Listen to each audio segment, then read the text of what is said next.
আমরা খুশি নই। সঞ্জয় রায়কে যাবজ্জীবন কারাদণ্ড, আমৃত্যু কারাদণ্ড। সঞ্জয় রায়ের একার কারবার তো এটা নয়, আমরা তো প্রথম থেকেই দেখে আসছি।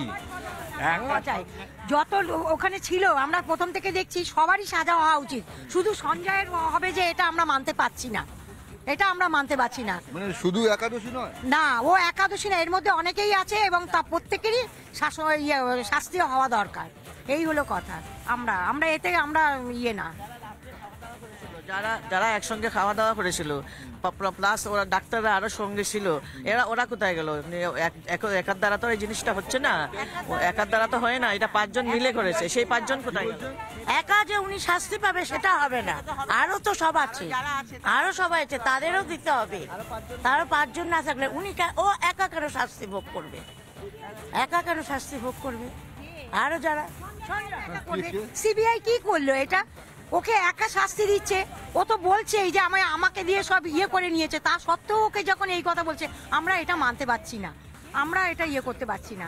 সঞ্জয় রায় কি ধোয়া তুলসী পাতা? না, ধোয়া তুলসী পাতা না, না সেও তুলসী পাতা না, কিন্তু কি করা হয়েছে এটাকে ঘুরিয়ে দেওয়ার জন্য তাকে ইউটিলাইজ করা হয়েছে, কারণ তার চোখ মুখ দেখেই আমরা বুঝতে পারছি যে সে একটা পাতাখোর, তার কোনো সেন্স নেই, তাকে ইউটিলাইজেশন করা হয়েছে ওই দিন।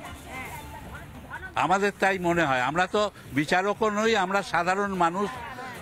আপনি একটা জিনিস কথা বলুন, সোজাসুজি বলুন তো, আপনি ভাবছেন কিন্তু এই যে কথাটা হলো, রাজ্য সরকার, রাজ্য পুলিশ, এটা গোটা পৃথিবী বিখ্যাত, তারা বলছে সঞ্জয় রায় দোষী, সিবিআই তারা বলছে সঞ্জয় রায় দোষী।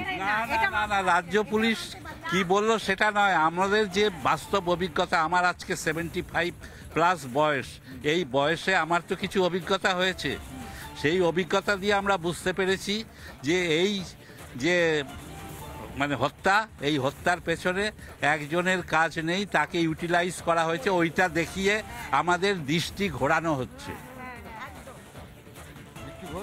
একদম। আর যে শুনুন, এইটা পরিচালন এইরকম একটা ছক এরা করেছিলেন অনেক দিন থেকে, যেরকম একটা মেয়েটার উপরে অ্যাটাক করবে, সেইটার তো একটা মাথা আছে। আজকে অর্জিকর হসপিটালে বসে তো আর সঞ্জয় একা এই কাজটা করতে পারেনি, তার উপর থেকে ইনস্ট্রাকশন এসছে বলেই সে এটা করতে পেরেছে। সে যে সঞ্জয়কে তো একা দোষী করলে হবে না, তাকে তো হবে না। এবার যারা উপর মহলে আছে, যারা যাদের পরিচালনা এই কাজগুলো হয়েছে, তাদেরকে আগে ধরুন। এইরকম সঞ্জয় দোষী হবে, সঞ্জয় একলা কেন দোষী হবে? আরো যারা আছে তাদেরও করতে হবে।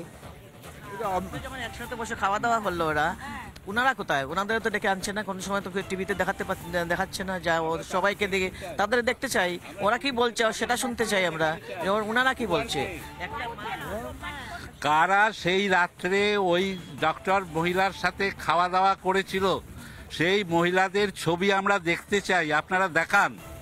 আপনারা যে নিউজ করছেন বিভিন্ন জায়গায়, আজকে সাধারণ মানুষের কাছে যাচ্ছেন, সেই মহিলাদের ছবি আপনারা দেখাতে পাচ্ছেন না। সিসিটিভিতে যে যে জিনিস দেখানো হয়েছিল সেগুলো আমরা সাধারণ লোকেরাও দেখতে চাই। সব লোপাট ভাঙচুর করে আমরা এটা মানতে পারছি না, আমরা কেউ না, আমরা সবাই সবার সাথে আছি।